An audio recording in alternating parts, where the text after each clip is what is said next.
네, 안녕하세요. 참 살다가 별 이상한 일도 다 봅니다.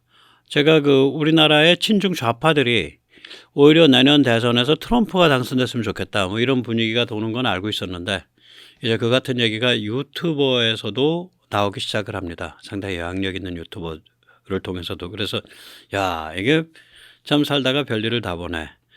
예, 그런데 이제 그 트럼프, 그러니까 우리가 아는 그 트럼프 같으면은 이게 대통령 되기가 어렵습니다. 트럼프가 완전히 환골탈태해서 바뀌든지 아니면 제3의 인물로 이루어진 게임이 되든지 저는 그렇게 될 것이라고 보고 있습니다.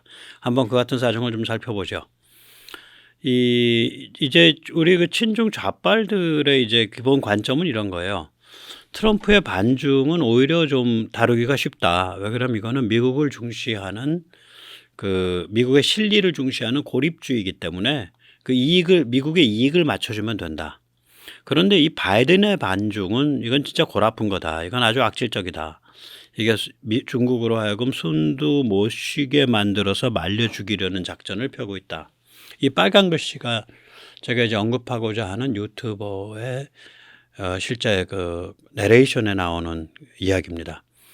또 우크라 전쟁에 대해서도 트럼프는 이게 러시아랑 굉장히 친화적이고 푸틴하고도 친화적이어서 뭐 트럼프가 되면 당장 푸틴이랑 딜 쳐서 적당하게 우크라 영토 잘라주고, 예, 바로 우크라 지원 끊고 그래서 전쟁 바로 닫아 걸 거다.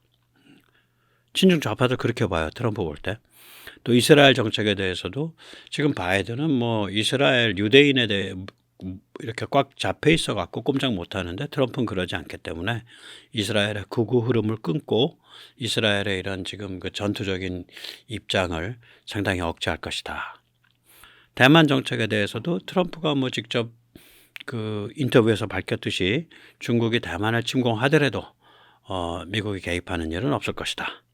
또 한반도 정책에 대해서도 트럼프가 이미 싱가포르 회담, 하노이 회담에서 이미 드러났듯이 그런 그 북한을 잘 달래서 얼르고 달래서 데려가려는 입장을 고수할 것이고, 북한과의 관계를 고수하면서 주한미군에 대해서는 축소를 하거나 철수하는 걸 추진할 것이다. 그러한 것을 통해서 트럼프는 자기 인생의 로망인 노벨 평화상 같은 거를 이렇게 받아서 아마 그 자기의 그 정신적 만족을 추구하는 그런 일을 할 것이다. 뭐 이렇게 해석을 해요. 좌파들이 이제 하도 미국에 대해서 이제 희망이 없고 한국 정치에 대해서도 희망이 없으니까 이제 희망 회로를 트럼프란 이름으로 돌리는 거예요. 이 분위기가 있다는 건 알고 있었는데 제가 이렇게 놀란 거는 제가 가끔 즐겨 보는 채널이에요. 피치라는 분. 제가 보통 이런 거 비판할 때 뭐 이렇게 그 채널명은 직접 거론 안 하는 성향이 있는데 이분은 제가 직접 거론을 해드리겠습니다. 상당히 말을 재미나게 하고요. 뭐 몇십만 조회씩 쉽게 가는 분이고요. 그런데 이제 요즘에 이제 그 이스라엘 사태 이렇게 얘기할 때도 유대인들이 바이든을 뒷덜미를 꽉 잡아서 꼼짝 못하게 제어하고 있다. 야, 이든아 잘하자. 뭐 이렇게 얘기하면 유대인이 나타나요가 얘기하면 바이든의 이든이는 꼼짝 못하고 거기에 무릎을 꿇는다. 뭐 이런 식의 굉장히 편협한, 제가 보기에는 또 부정확한 군사지정학적인 그런 해설하길래 이 사람이 이러던 사람 아닌데 왜 이래 갑자기 좀 그렇게 보고 있는데, 의외로 이 사람 그 채널에서 이 사람 컨텐츠로 이 좌빨들, 친중 좌빨들의 이 트럼프 희망회로가 잘 정리돼서 그야말로 참 세련되고 깔끔하게 정리돼서 나와서 제가 아주 배꼽을 잡으면서 즐겁게 봤습니다. 그래서 고맙다는 그런 뜻도 표할 겸 이분을 직접 이름을 거론하면서 할 테니까 혹시 기회가 되시면 이분 걸 직접 보세요. 예. 저는 이분이 특별히 뭐 친중 좌빨스럽다든지 뭐 간첩스럽다든지 이렇게 생각을 안 합니다. 촉이 굉장히 좋은 분이다. 그래서 특정 성향의 그 시청자들이 듣고 싶어 하는 말, 특정 성향의 시청자들한테 어필이 될 수 있는 그 화두를 참 천재적으로 잘 잡아낸다. 그래서 그 본인의 그러한 그 촉에 의해서 의외로 우리 친중 좌빨들이 갖고 있는, 또 친중 좌빨들이 갈망하고 있는 이 그 뽕을 잘 제조해서 놔주고 있는 그런 사람이다. 저는 그렇게 생각을 합니다. 예. 그래서 이 사람이 정리한 게 바로 제가 지금 이제 금방 말씀드린 한 7, 8가지 이 왼쪽에 친중 좌파의 논리를 고스란히 잘 정리해서 마치 대변인 같이, 그래서 좀 간첩스럽거나 친중 좌파스럽거나 정중스러운 사람이 보면 아 그래 우리한테도 희망이 있어, 그래 트럼프가 우리의 희망이야, 이렇게 느낄 수 있게 엄청 잘 포장을 해놨더라고요. 그래서 야 저것도 엄청난 재주다. 그 감수성, 그 표현력 최고다. 그 정도면 난 먹어준다. 그래서 제가 피치님을 오늘부터 존경하기로 했습니다. 여기에 비하면 참 이제 그 기독교 보수 쪽에서 이제 트럼프 지지 경향이 있죠. 이분들은 정말 순진해요. 이 사람들이 그 트럼프 반중에 대해서 별로 그렇게 평가는 뭐 중국 나쁜 놈들이니까 반중 좋은 거지. 근데 바이든의 반중에 대해서는 아니 뭐 쟤는 반중하든 안 하든 그 상관없어. 쟤는 동성애 하는 놈들이랑 다 한 통속이니까 그건 안 돼. 뭐 이런 그러니까 이 기독교 보수하는 분들 중에 특별히 동성애 쪽 많이 생각하시는 분들 중에 동성애 반대, 제가 안타깝게 여기는 건 이렇게 세상 우주를 구별하는 첫 번째 변별점이 동성애 지지냐 동성애 반대냐예요. 그래서 바이든은 지가 뭐 반중을 하든 뭘 하건 간에 쟤는 그 동성애 그 젠더 쪽 그 젠더 말살하고 동성애 주장하는 LGBTQ랑 같이 놀기 때문에 일단 글러먹었어. 그 적개심이 굉장히 세죠. 나머지는 보지도 않는 거예요. 바이든 정책에서. 또 바이든의 우크라이나 정책에서도 대해서도 그 뭐 바이든 같은 동성애 이런 지지하는 자가 그 동성애 운동 이런 거를 같이 그 옹호해주고 보호하는 자가 우크라이나를 지지한다면 우크라 젤렌스키나 우크라 정부도 그 푸틴이 얘기하는 것처럼 그 도덕적으로 극도로 타락해 있는 그 악마 같은 놈일 수도 있는 거야. 그러니까 뭐 우크라 그거 특별히 불쌍하게 생각할 거 없어. 이렇게 생각을 하는 분들이 많아요. 기독교 보수 중에. 제가 사실은 굉장히 가깝다고 전 느끼고 있었는데 저랑 우크라 전쟁 터지고 나서 이런 입장을 하고 또 이런 입장에 불질르는 그 또 유튜버들 몇 분 계시잖아요. 피모 씨, 에스모 씨. 뭐 제가 누구 얘기하는지 알 거예요. 특별히 이런 그러니까 푸틴이나 러시아가 주장하는 도덕적 우월성, 그것에 바탕을 한 우크라를 도덕적으로 단죄하는 것, 그것에 바탕을 한 그런 도덕적으로 타락한 우크라를 지원하는 전쟁광, 도덕적으로 타락한 전쟁광 글로벌리스트, 뭐 이런 관점으로 몰아넣어갖고 젤렌스키나 우크라를 박살내는 그런 분들이 계시죠. 기독교 보수적 칼라를 강하게 띠면서 혹은 그것에 어필하는 칼라를 띠면서 좀 굉장히 지능적인 분들이죠. 그 다음에 이제 이런 관점에서 이스라엘을 보게 되면 이것도 제가 최근에 느낀 거예요.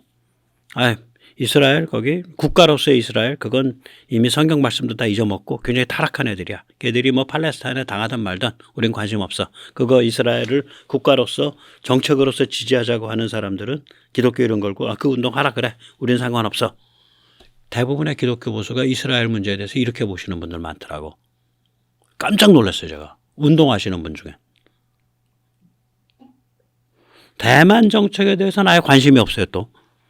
한반도 정책에 대해서는 그건 트럼프가 주한미군에 대해서 좀 철수도 생각하고 감축도 생각하니까 트럼프가 당선되면 잘 지내야지. 그래야 주한미군 철수 막지. 또 그 점에서는 또 그렇게 생각을 하셔. 그 좀 안타깝죠. 많이 안타깝죠. 기독교 보수야말로. 그러니까 이제 미국이나 서방이 타락 글로벌리즘에 빠져가지고 특히 이제 대개 그게 시점으로 보면 1990년대 이후로 한 20, 30여 년 동안 타락 글로벌리즘에 빠져서 그 이제 젠더 말살, 역사 말살, 진실 말살, 진실 존중 말살, 네, 그 다음에 가치 판단 말살 이런 것들을 띄우고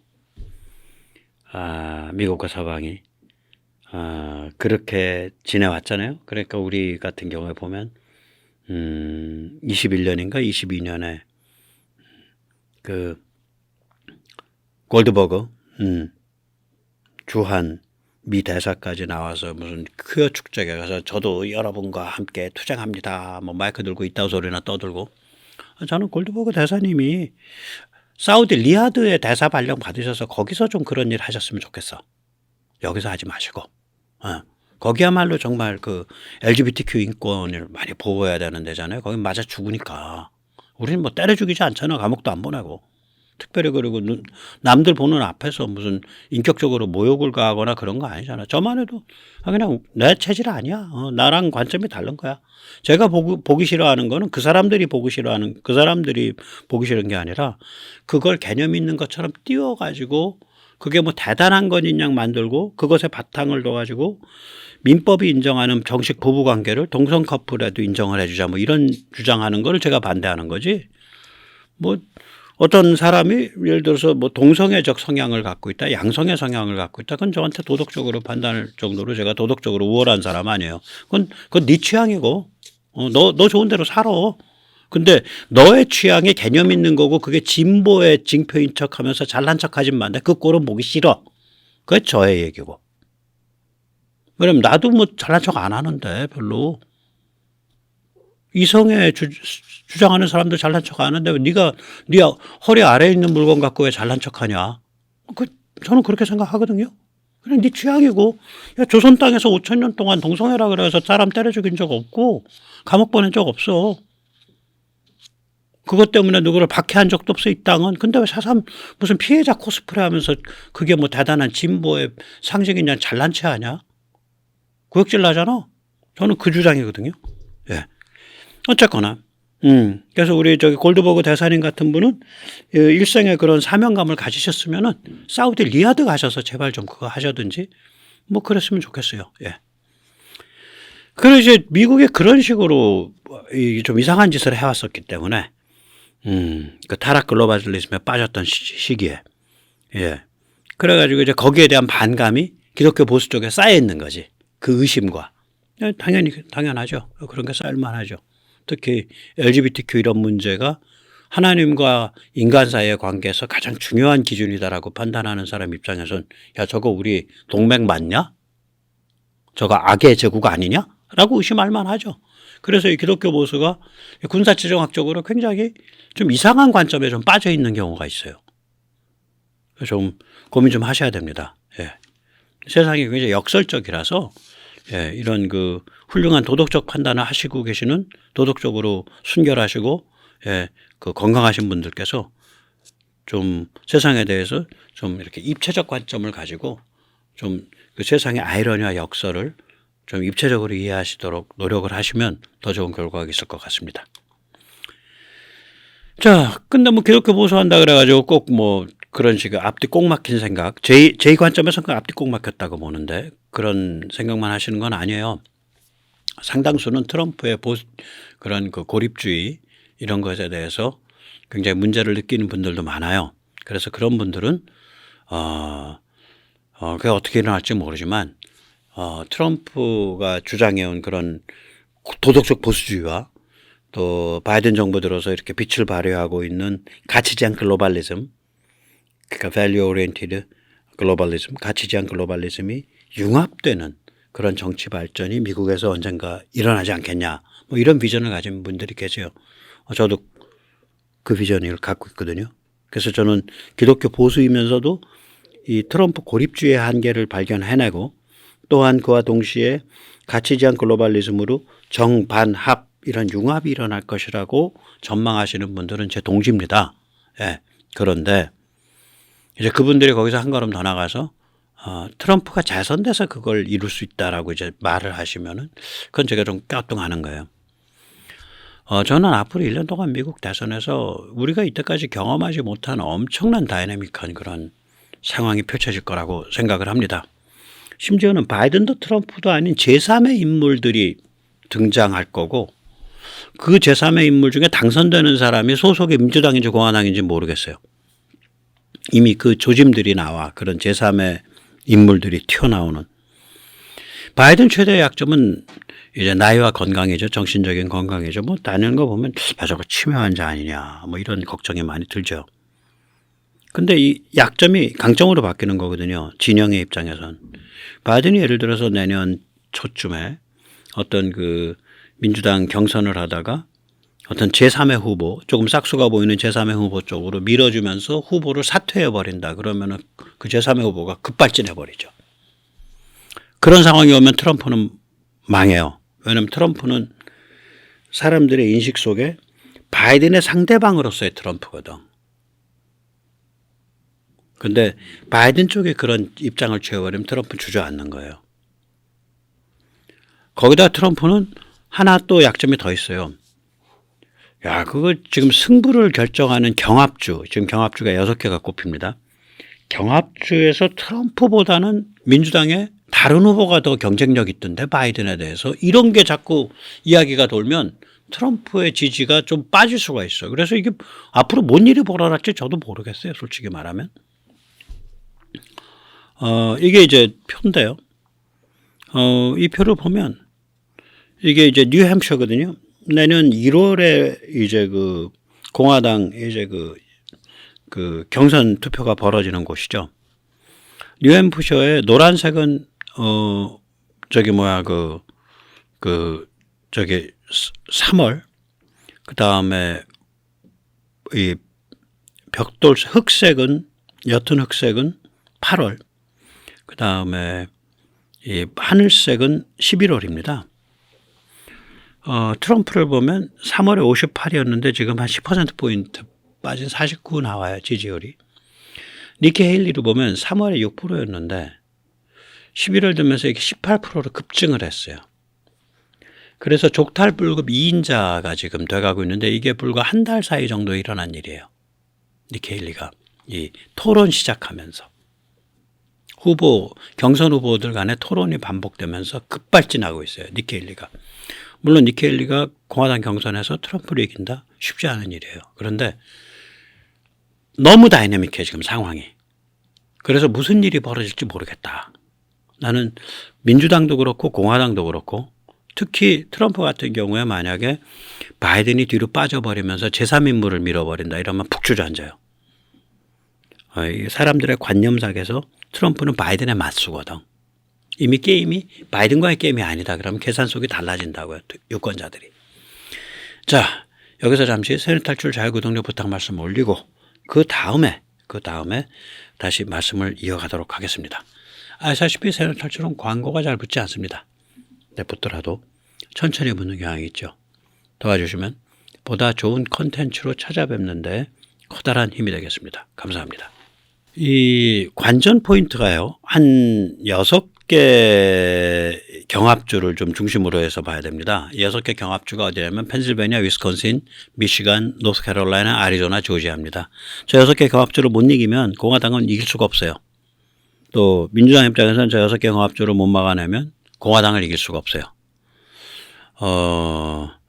이게 이제 그리고 이 여론조사를 할 때요. 제가 이제 아까 우리나라 이제 좌파 진보들이 이제 인용하는 여론조사를 보면 RV예요. RV는 Registered Voter입니다.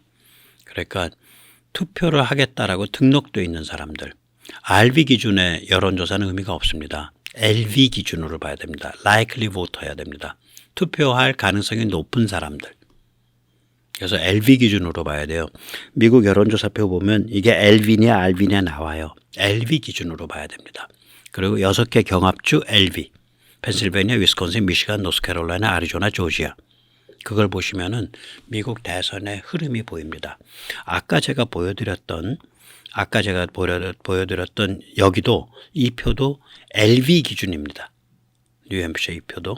그래서 우리가 한번 그런 관점에서 지금 미국의 그러니까 이 언론들에서 지금 상황을 어떻게 얘기하고 있는지 한번 니키 헤일리 진영에서 최근에 편집해 놓은 건데 이건 뭐 언론 보도니까 니키 헤일리가 편집했던 누가 편집했던 인용되는 언론들이 만만한 언론들이 아니라서 한번 보세요. The rise of Nikki Haley. Polling found Haley basically crushing Biden in some of those key swing states. Look at Nikki Haley.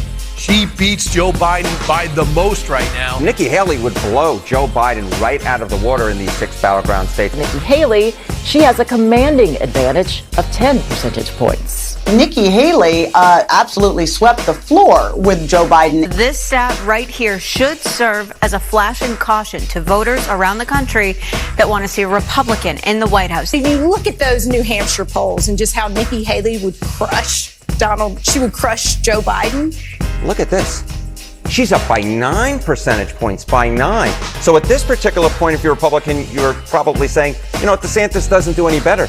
I think that is something that Republican voters might consider as they're going to the primary polls. If you want electability over Biden, Nikki Haley beats everybody head and shoulders. She beats Biden. She crushes him. Nikki Haley in head-to-heads was winning by double digits over Joe Biden in those swing states, massively way ahead over Joe Biden. Nikki Haley is actually the person that Joe Biden's campaign feels is the biggest threat to them. They're not as worried about Ron DeSantis. They say they're not worried about Trump.